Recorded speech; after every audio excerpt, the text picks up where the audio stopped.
share sedikit tentang pengorbanan Yesus dalam hidup kita, ya, karena kita memasuki Paskah, ya, Jumat Agung, dan saya di sini digerakkan Tuhan untuk sharing tentang arti dari pengorbanan Yesus. Hanya sebagian kecil, ya, karena pengorbanan Yesus itu sangat besar di dalam kita masing-masing, ya, dan sangat banyak. Tapi di hari ini saya mau share pengorbanan Yesus itu menjadikan kita benar di hadapan Tuhan. Oleh sebab itu topik hari ini saya ambil, ya, saya beri topik sebagai The Lord Our Righteousness, atau Tuhan kebenaran kita. Nah, saya ambil firman Tuhannya dari 2 Korintus 5 ayat 21. Dia yang tidak mengenal dosa telah dibuatnya menjadi dosa karena kita, supaya dalam dia kita dibenarkan oleh Allah. Nah, di sini dikatakan bahwa dia yang tidak mengenal dosa. Tuhan ini, ya, Tuhan Yesus ini tidak mengenal dosa. Dia tidak pernah berdosa. Dia tidak pernah berbuat dosa. Ya, bahkan di sini tidak mengenal, dikatakan tidak mengenal, berbuat, ya, mengenal aja enggak, apalagi berbuat. Sama sekali Tuhan itu tidak tahu tentang dosa. Tetapi Tuhan Yesus itu dijadikan berdosa karena kita.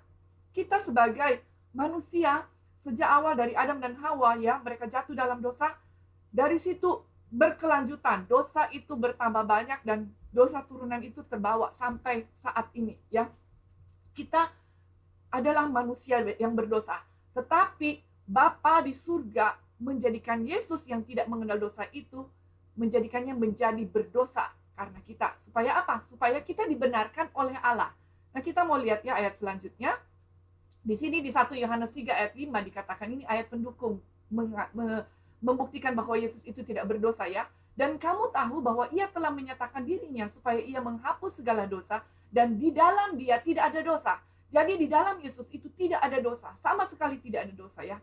Petrus 2 ayat 22 mengatakan, ini sebenarnya 1 Petrus 2 ayat 22, ya, saya miss. Ya, ia tidak berbuat dosa dan tipu tidak ada di dalam mulutnya. Jadi Tuhan Yesus itu tidak pernah berbuat dosa dan tipu tidak ada di dalam mulutnya. Nah, kita mau lanjutkan di salah satu pendukung dari ayat ini juga, bahwa Tuhan adalah kebenaran kita. Itu saya ambil dari Yeremia 23 ayat 5 sampai 6. Sesungguhnya waktunya akan datang, demikianlah firman Tuhan, bahwa aku akan menumbuhkan tunas adil bagi Daud. Ia akan memerintah sebagai raja yang bijaksana dan akan melakukan keadilan dan kebenaran di negeri. Dalam zamannya Yehuda akan dibebaskan dan Israel akan hidup dengan tentram, dan inilah namanya yang diberikan orang kepadanya, Tuhan keadilan atau kebenaran kita. Di terjemahan yang lain dikatakan kebenaran kita, ya. Di bahasa Inggrisnya dikatakan, in his days Judah will be saved and Israel shall dwell safely, and this is his name whereby he shall be called the Lord our righteousness, atau di bahasa aslinya Zedek atau Sikenu, ya, Jehovah Sikenu. Nah, ini kalau saya mau kasih background sedikit, di kitab Yeremia ini menulis waktu bangsa Yehuda saat itu mereka ada di dalam kegelapannya, mereka ada di dalam kondisi hidup zaman waktu itu, zaman Yehuda dalam zaman pemerintahan Sedekia. Sedekia itu sebenarnya artinya the Lord of Righteousness, tapi Sedekia, Raja Sedekia itu dia tidak hidup di dalam kebenaran Tuhan, malah dia membawa bangsa Israel pada ketidakbenaran, ya. Jadi bangsa Israel, bangsa Yehuda saat itu ada di dalam kegelapan juga, dan Tuhan berjanji bahwa Tuhan akan membebaskan bangsa Israel, bangsa Yehuda, dan mereka akan hidup di dalam kebenaran Tuhan. Tuhan akan menjadi kebenaran dalam hidup mereka. Itu selintas background, ya. Saudara-saudara bisa baca sendiri nanti di Yeremia, di kitab Raja-Raja, di Tawarikh, ya, itu bagaimana perjalanan bangsa Israel saat itu, bangsa Yehuda. Oke. Nah, saya mau loncat ke bagaimana pengorbanan Yesus itu membuat kita menjadi benar. Di Matius 26 ayat 37 sampai 38, ya, saudara-saudara bisa baca karena saya di sini hanya mengambil intisarannya aja, ya. Itu menggambarkan bahwa Yesus mengalami kesedihan dan ketakutan yang hebat. Itu waktu Tuhan Yesus di Taman Getsemani. Ini ada gambarnya di mana Tuhan Yesus saat itu sangat stres. Dia mengalami satu kesedihan yang sangat dalam dan ketakutan waktu dia mau menghadapi kematiannya saat dia berdoa. Bahkan di Lukas 22 ayat 44 mengatakan bahwa ia mencucurkan peluh, ya, keringat seperti darah. Yesus mengalami hematidrosis. Ini istilah dari medisnya ya, yaitu satu kondisi yang sangat jarang terjadi, di mana kalau seseorang mengalami stres yang sangat dalam ya, dia bisa mengeluarkan keringat darah ya, karena mengalami satu tekanan yang sangat hebat, dan ini dialami oleh Tuhan Yesus saat itu. Ya, waktu saya baca-baca ya tentang pengorbanan Yesus, penderitaan Yesus di Taman Getsemani, ada beberapa komentar mengatakan, kok dia kan Tuhan, kenapa dia harus mengalami depresi yang sangat berat? Bahkan ya sebenarnya banyak orang-orang Kristen juga ya, yang kalau kita lihat yang pada mati syahid, mereka juga sama ya mengalami waktu mereka mau mati syahid, mereka tahu mereka akan dibunuh, mereka tahu mereka akan disiksa, tapi tidak digambarkan bahwa mereka sampai depresinya sangat luar biasa seperti Tuhan Yesus, sampai ketakutan yang hebat dikatakan ya. Nah di sini akhirnya ditemukan bahwa Tuhan Yesus saat itu dia mengalami hal itu karena apa? Karena dia mengalami satu kesedihan yang dalam itu dan ketakutan karena dia harus terpisah dengan Bapa di surganya. Ketika dia harus mengalami kematian, itu hubungan dia dengan Bapa di surga itu terpisah. Karena Bapa tidak kuat, Bapa tidak bisa melihat dosa manusia yang begitu menjijikan. Dosa saudara dan saya itu sangat menjijikan di hadapan Tuhan. Oleh sebab itu Bapa di surga itu tidak bisa melihat dosa itu. Bapa merasakan jijik, merasakan sesuatu yang sangat-sangat menjijikan, ya. Oleh sebab itu Yesus saat itu dia mengalami satu hal yang seperti ditinggalkan Bapaknya. Makanya waktu di kayu salib dia berteriak, Eli, Eli, lama sabatani. Bapakku, Bapakku, mengapa engkau meninggalkan aku? Di situ satu puncak di mana dia mengalami satu ketakutan dan kesedihan, ya. Jadi Tuhan Yesus sebenarnya tidak takut untuk mati, hanya mati biasa ya. Bahkan dia kan pasti dia sudah tahu bahwa hari ketiga juga dia akan bangkit. Tetapi dia mengalami satu kesedihan dan ketakutan, depresi yang sangat berat ketika dia harus meminum cawan dosa, ya, meminum cawan penghukuman, dan dia harus terpisah dengan Bapaknya. Itu ya yang membuat dia sangat-sangat berat. Selanjutnya, saya melihat lagi ya, waktu Tuhan Yesus mengalami penghukuman, ya, sebenarnya tidak ada kesalahan yang ditemukan. Tidak ada kesalahan yang ditemukan dalam diri kehidupan Yesus. Waktu Tuhan Yesus mengalami penyalipan, Yesus mengalami 3 kali pengadilan berdasarkan hukum Yahudi. Yaitu pertama, di hadapan imam besar. Ya. Imam-imam besar mengumpulkan orang-orang dan mereka mulai memberikan kesaksian-kesaksian palsu. Ya. Kemudian di hadapan imam besar Kayafas, ya tadi imam besar Hanas, kemudian imam besar Kayafas, dan kemudian di hadapan mahkamah agama atau Sanhedrin, ya. Jadi di situ Tuhan Yesus mengalami pengadilan supaya dia bisa ditemukan kesalahannya. Tapi sebenarnya walaupun dia mengalami 3 kali pengadilan secara berdasarkan hukum Yahudi, tetap tidak dapat ditemukan kesalahannya. Bahkan mereka akhirnya memunculkan ya para saksi-saksi palsu. Ya, mereka cari-cari kesalahan terus. Dan luar biasanya waktu Tuhan Yesus dalam pengadilan ini, Tuhan Yesus itu tidak membela dirinya. Kemudian selain dari hukum Yahudi, Tuhan Yesus pun mengalami pengadilan berdasarkan hukum Romawi saat itu ya. Karena apa? Karena bangsa Yahudi mereka tidak bisa menghukum Yesus secara fisik lagi, itu secara hukum. Jadi mereka harus pakai hukum Romawi untuk mengadili Yesus. Jadi yang pertama Yesus dibawa di hadapan gubernur Roma saat itu Pilatus ya sebagai yang bertugas saat itu. Di situ Yesus juga dituduh melakukan pelanggaran politik. Namun saat itu juga kalau kita baca ya di firman Tuhan, Pilatus tetap tidak menemukan kesalahannya. Ya. Setelah itu, setelah mendapati bahwa Yesus berdasarkan dari Galilea ya, waktu itu Pilatus menyelidiki dan dia mengetahui bahwa Yesus itu berdasarkan Galilea. Akhirnya Pilatus mengirimkan Yesus kepada Raja Herodes Antipas yang memerintah daerah Galilea saat itu. Tapi kembali yang Herodes juga nggak bisa mendapati kesalahan Yesus. Ya, akhirnya dia harus mengirimkan kembali Yesus kepada Pilatus.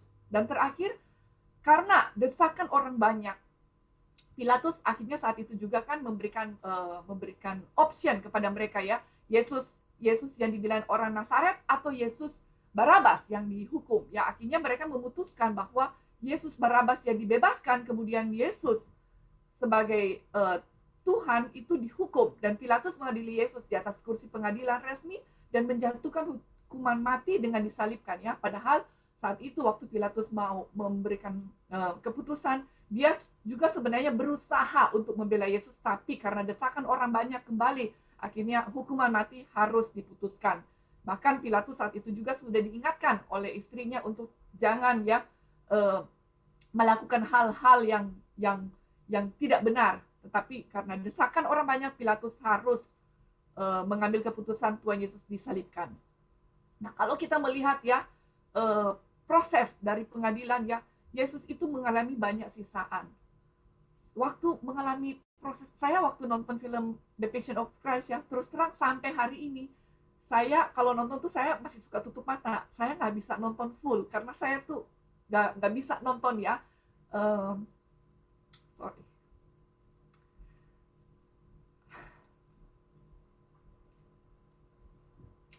Penderitaan Yesus itu luar biasa, saudara ya. Dia dipukul, diludahi, diolok-olok. Ya, di sini dikatakan ya kepalanya dikasih mahkota duri. Waktu kepalanya dikasih mahkota duri, kepalanya pun dipukul supaya apa? Supaya duri itu semakin menusuk, semakin tertancap di kepalanya. Bahkan bajunya pun dicopot. Mereka memakaikan dia pakaian ungu, dan kemudian mereka tuh benar-benar menyiksa Tuhan Yesus sampai badannya itu tergores penuh dengan lumuran darah, ya. Itu semua dialami oleh Tuhan Yesus. Sampai akhirnya dia harus menuju ke bukit Golgota, ya. Mengalami satu penyiksaan di perjalanan waktu dia memikul salibnya, ya. Waktu Tuhan Yesus memikul salib di jalan Via Dolorosa, ya, itu dia jatuh berkali-kali. Salib yang berat dia harus pikul, sementara tubuhnya dipukul, tubuhnya dicambuk, ya, ditendang. Itu benar-benar satu penderitaan yang luar biasa yang Tuhan Yesus alami. Dan waktu disalib pun dia dipaku, kaki tangannya dipaku, ya. Dia digantung di kayu salib. Dan kalau saya baca ya tentang penderitaan Yesus di kayu salib, itu sangat-sangat mengenaskan, ya. Karena benar-benar satu penderitaan yang luar biasa. Bukan hanya sebagai penderitaan fisik, ya, tapi seperti yang tadi saya katakan, dia mengalami satu penderitaan mental dan roh dia tertekan saat itu karena dia harus menanggung dosa kita, dan dia harus terpisah dari Bapa saat itu. Kemudian Yesus mati di antara pukul 3 sampai 6 sore, ya. Tidak ada waktu tepat khusus yang menyatakan kematian Yesus, tapi di antara itu Tuhan Yesus menyerahkan nyawanya kepada Bapa di surga. Nah, jadi kalau lihat Tuhan Yesus penderitaannya sangat luar biasa, sangat besar bagi kita semua, ya. Semua yang Tuhan Yesus lakukan di kayu salib untuk ini, saudara-saudara, untuk dosa-dosa kita. Kutuk yang harusnya kita alami, itu Tuhan Yesus tanggung buat kita. Kematian kekal yang harus kita alami, itu diambil sama Tuhan Yesus, sehingga kita bisa mendapatkan kehidupan yang kekal. Dosa-dosa kita semua ditanggung oleh Tuhan Yesus. Apapun dosa yang kita lakukan, seperti batu, di sini digambarkan seperti batu yang besar, tapi kalau dilihat lagi mungkin lebih besar dari ini, ya. Itu semua masuk ke tubuh Yesus saat itu. Semua dialami oleh Tuhan Yesus. Yang dimana dia yang tadi kita baca, ya, dia yang tidak berdosa, dia yang tidak mengenal dosa, dia harus mengalami dosa-dosa ini. Buat apa?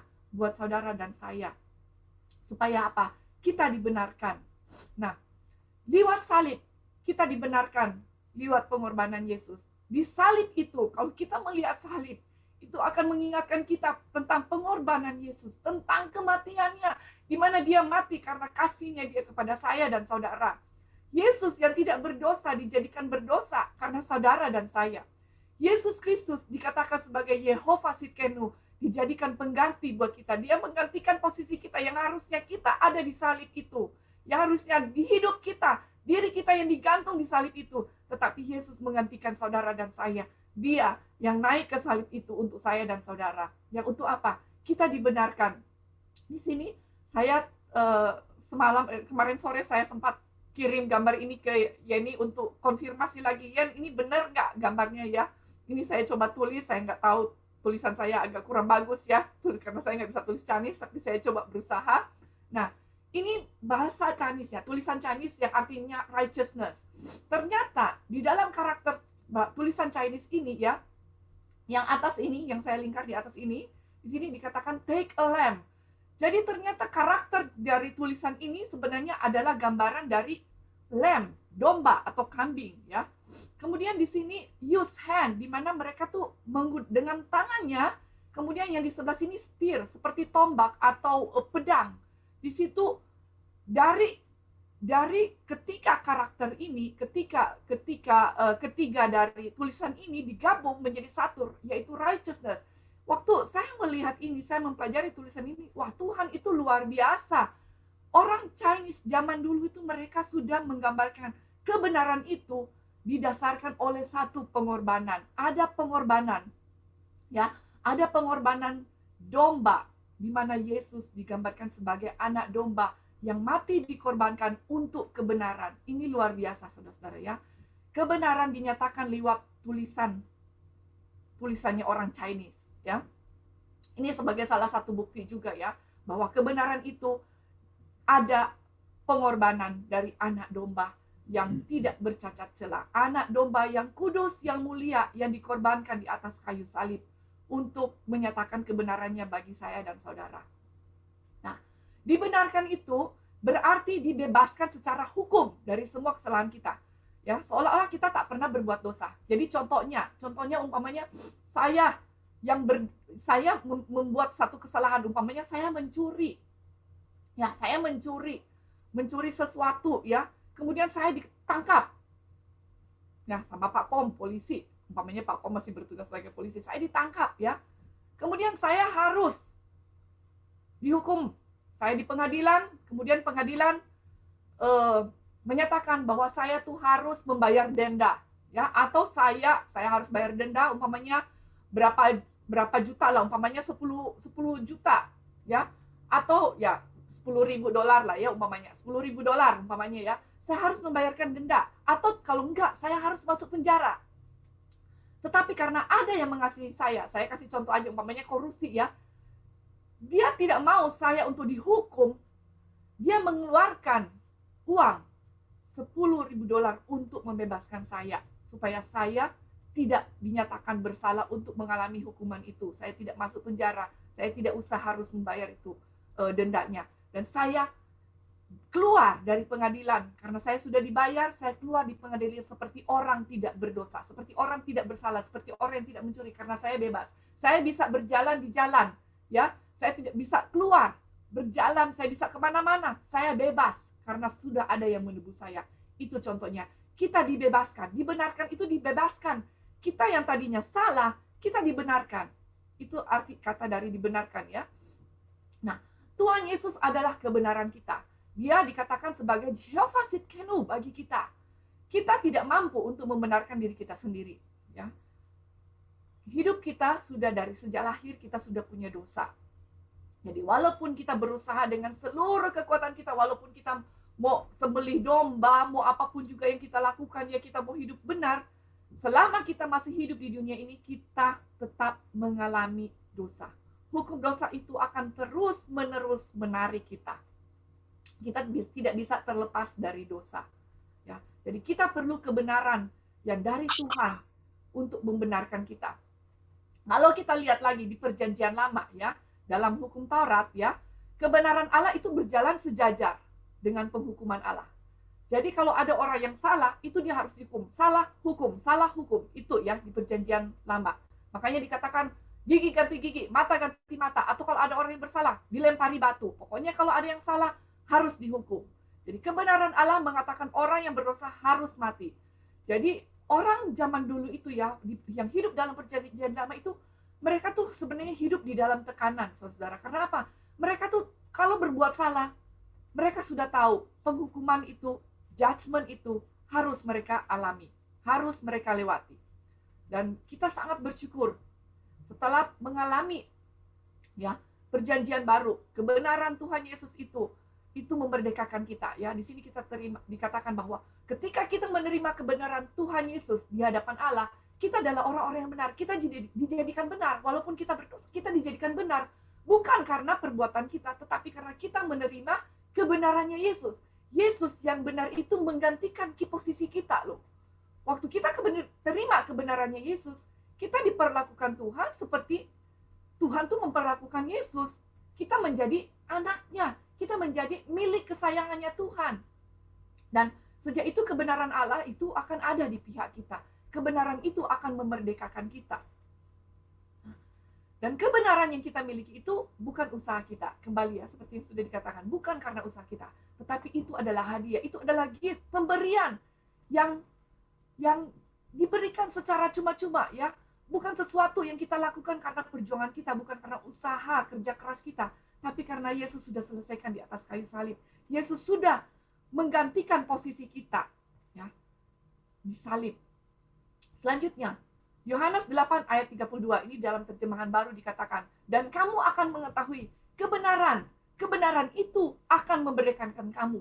Lewat kebenaran yang Yesus nyatakan dalam kehidupan kita, kita dimerdekakan. Yang tadinya hidup kita penuh dengan dosa, ketika kita menerima kebenaran Tuhan, kita dipulihkan, kita dibenarkan di hadapan Tuhan.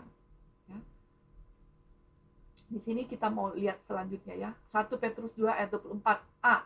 Terjemahan baru katakan, ia sendiri telah memikul dosa kita di dalam tubuhnya di kayu salib. Supaya apa?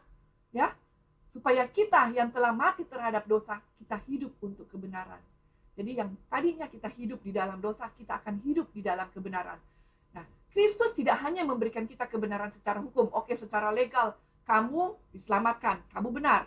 Tetapi ia juga menuntun kita secara praktis dalam kebenaran baru setiap hari. Jadi setiap hari, Tuhan Yesus lewat Roh Kudus yaitu menuntun kita supaya apa? Kita hidup dari kebenaran kepada kebenaran. Hidup kita semakin hari semakin sesuai dengan citranya Tuhan, semakin sesuai dengan maunya Tuhan. Karena apa? Dia adalah gembala kita. Di dalam Mazmur 23 dikatakan kan, 23 ayat 3, ia menuntun aku pada kebenaran. Menuntunku pada jalan yang benar. Jadi Tuhan setiap hari selalu menuntun kita. Ketika kita menempel dengan Tuhan, kita terus dituntun kepada kebenarannya. Ya. Di sini saya memberikan contoh ya, kita manusia itu punya kebenaran sendiri, kita punya kebenaran masing-masing. Ini menurut kisah atau cerita kunonya orang Tiongkok ya, orang Chinese ya. Di sini ada, sebenarnya ada bermacam-macam, tapi saya ambil yang versi 4 aja ya, versi 4 orang buta. Kalau 4 orang buta ini, mereka tuh punya kebenaran masing-masing. Mereka nggak bisa, waktu mereka disuruh menggambarkan tentang gajah, mereka tuh punya kebenaran masing-masing. Karena apa? Mereka nggak melihat secara keseluruhan dari gajah itu. Ya, yang satu dia pegang belalainya gajah, yang satu dia pegang ekornya gajah, yang satu dia pegang badannya gajah, yang satu dia pegang kakinya gajah. Yang pegang belalainya, dia merasa ini pasti seperti bambu kali ya, seperti apa pipa yang besar. Jadi dia nggak, waktu ditanyakan gajah itu seperti apa, dia akan menceritakan bahwa gajah itu seperti pipa atau seperti bambu yang besar. Tapi yang orang buta yang memegang badannya gajah, dia akan mengatakan bahwa gajah itu adalah satu tembok atau satu dinding yang besar. Kemudian yang memegang kaki, dia akan mengatakan bahwa gajah itu seperti pilar yang besar ya, yang bagaimana waktu dia pegang, wah dia bisa merangkul kaki gajah itu dan dia merasa ini pilar ya. Nah, dan sedangkan yang ketiga waktu dia pegang ekornya gajah, dia bilang ini gajah ini seperti tali kali atau seperti ular ya. Karena apa yang dipikirkan dia, itu yang akan dia gambarkan. Nah, begitupun dengan kita. Kita tuh sebenarnya punya kebenaran sendiri. Kita punya kebenaran masing-masing. Contohnya saya dengan korupsi, kita punya kebenaran masing-masing. Kita punya pendapat masing-masing. Dari pandangan daerah masing-masing berbeda, pandangan keluarga berbeda. Ya. Kalau kita menggunakan kebenaran kita sendiri, setiap hari saya dan korupsi bisa berantem. Karena kita punya kebenaran masing-masing. Tetapi kebenaran firman Tuhan itu memerdekakan kita. Hidup kita menjadi benar. Ya. Jadi kita punya firman Tuhan yang menuntun kita kepada kebenaran. Sehingga apa? Kita bisa disatukan lewat kebenaran Tuhan.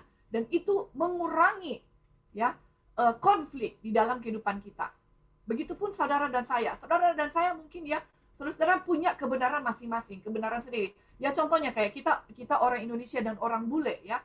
Kita punya prinsip masing-masing. Kita punya background masing-masing. Punya pandangan masing-masing. Buat orang bule, memberi sesuatu dengan tangan kiri nggak apa-apa. Tetapi buat kita orang Asia, kita orang Indonesia khususnya, Kalau kita kasih barang dengan tangan kiri, itu nggak sopan, kurang ajar, ya. Kita harus pakai tangan kanan, tangan manis, ya katanya. Itu bisa berantem, saudara-saudara ya. Tapi kebenaran Tuhan itu memerdekakan kita. Kita dibenarkan lewat persepsi-persepsi yang dunia ini adakan, ya, dunia ini buat. Kemudian dalam kehidupan kita sehari-hari, kita pun punya kebenaran sendiri. Dunia punya kebenaran sendiri. Orang lain punya kebenaran sendiri. Nah, kebenaran-kebenaran itu bisa mengejudge hidup kita. Ya. Orang buta ini, ya, orang buta yang menganggap gajah itu sebagai dinding yang besar, ya, bisa mengejudge orang buta yang memegang belalainya gajah. Dia bisa menyalahkan, enggak, gajah itu adalah satu dinding yang besar. Gajah itu bukan satu pipa. Ya. Dan orang lain yang pegang ekor, dia bisa menyalahkan. Tidak. Gajah itu adalah hanya seutas tali, seperti ular. Jadi mereka bisa saling menyalahkan. Sama dengan kehidupan kita sehari-hari. Ketika kita menggunakan kebenaran kita sendiri, kita bisa disalahkan, kita bisa menyalahkan. Kita mengalami intimidasi, bahkan iblis yang rajanya intimidasi itu akan mengintimidasi kita terus. Kamu orang berdosa, hari ini kamu sudah melakukan dosa, kamu tidak layak di hadapan Tuhan, kamu adalah orang yang penuh dengan kejijikan. Atau bisa juga dia mengintimidasi kita dengan, kamu orang jelek, kamu orang yang susah, kamu orang yang penyakitan, kamu orang yang tidak berguna. Itu dikatakan, ya, oleh iblis. Tetapi saudara-saudara, ya, kita lihat lewat kehidupan Yesus, ya, hidup kita dibenarkan. Hidup di dalam kebenaran adalah hidup yang sesuai dengan kebenaran firman. Kita di dalam Yesus, dalam 2 Korintus 5 ayat 17 dikatakan, jadi siapa yang ada di dalam Kristus, ia adalah ciptaan baru. Yang lama sudah berlalu, sesungguhnya yang baru sudah datang. Jadi lewat pengorbanan Yesus, hidup kita dibenarkan. Hidup kita menjadi baru, saudara-saudara. Begitu menggembirakan, begitu satu sukacita yang besar, bahwa hidup kita mengalami satu kebenaran. Yang tadinya penuh dengan kesalahan, yang tadinya penuh dengan kejijikan, penuh dengan dosa, penuh dengan satu mungkin hal-hal yang tidak mengenakan. Tetapi di dalam Yesus, ketika kita mengenal kebenaran, kita dibaharui. Banyak orang melewati kebenaran Tuhan Yesus, hidupnya mengalami satu pembaharuan. Orang yang mengetahui tentang kebenaran Tuhan, ya, salah satu contoh saya pernah dengar dari kesaksiannya Joseph Prince mengatakan, ketika seseorang yang tadinya hidup di dalam addiction, ya, waktu dia mengalami addiction rokok, ya, dia hidupnya penuh dengan judgment. Kamu perokok, kamu berdosa di hadapan Tuhan, kamu tidak layak di hadapan Tuhan. Tetapi ketika dia mengenal kebenaran Tuhan, bahwa dia sudah dibaharui oleh Tuhan, dia sudah ditebus oleh darah Yesus, dia mengatakan, Tuhan, saya adalah ciptaan baru, saya adalah orang yang sudah dibenarkan oleh Tuhan, saya sudah mengalami pemulihan di dalam Tuhan. Dia mengalami satu kebenaran. Karena dia mengalami pemulihan dari Tuhan, akhirnya apa, saudara? Dia terlepas dari rokok itu. Dia terlepas dari addiction-nya dia. Ya. Begitupun dengan kita. Apa yang kita alami hari ini? Apa yang kita alami mungkin di hari-hari kita sebelumnya? Mungkin orang mengejudge kita. Kamu adalah orang yang jahat. Kamu adalah orang yang sebenarnya tidak layak menjadi teman saya.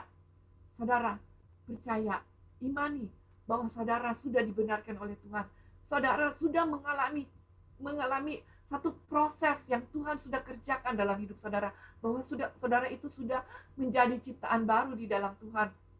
Saudara sudah mengalami satu pemulihan di dalam Tuhan, dan saudara itu hidup di dalam kebenaran. Nah, dikatakan hidup, saya mau mengajak hari ini, ayo kita sama-sama, kita hidup terus di dalam kebenaran Tuhan, dan alami kuasa kebenaran Tuhan yang memerdekakan kita. Ya, Yohanes 8 ayat 32 mengatakan, dan kamu akan mengetahui kebenaran, dan kebenaran itu akan memerdekakan kamu. Saudara, ketika kita terus menyelami kebenaran Tuhan yang sudah Tuhan kerjakan di kayu salib, kita akan mengalami kemerdekaan. Hidup kita akan merdeka, hidup kita akan dibaharui, hidup kita mengalami satu kepenuhan yang penuh dengan damai sejahtera yang Tuhan berikan bagi kita. Jadi saudara, mari sama-sama kita hidup di dalam kebenaran Tuhan. Hidupi kebenaran Tuhan di dalam hidup kita, supaya kita bisa mengalami kemerdekaan di dalam kehidupan kita.